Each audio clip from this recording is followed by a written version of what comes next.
Christmas is coming, kaya naman hindi na natin mapigilan ang demand ng yelo dito sa ating bansa.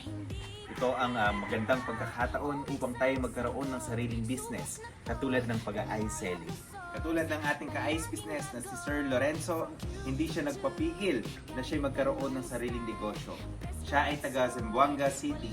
Tara, tayo ngayon ay pumunta sa ating testing area upang tignan natin ang unit ng ating client.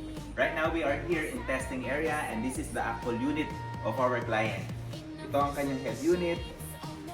Ito naman ang ice bin.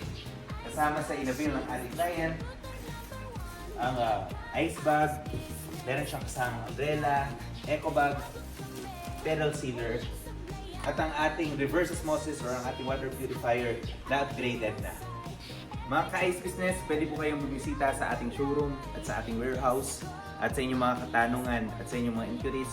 Maaari niyo po kaming tawagan sa aming mga cellphone number. Maaari niyo din po kaming message sa aming Facebook page. At subscribe na rin po kayo sa aming YouTube channel. Maraming salamat po and God bless po sa ating lahat. Install to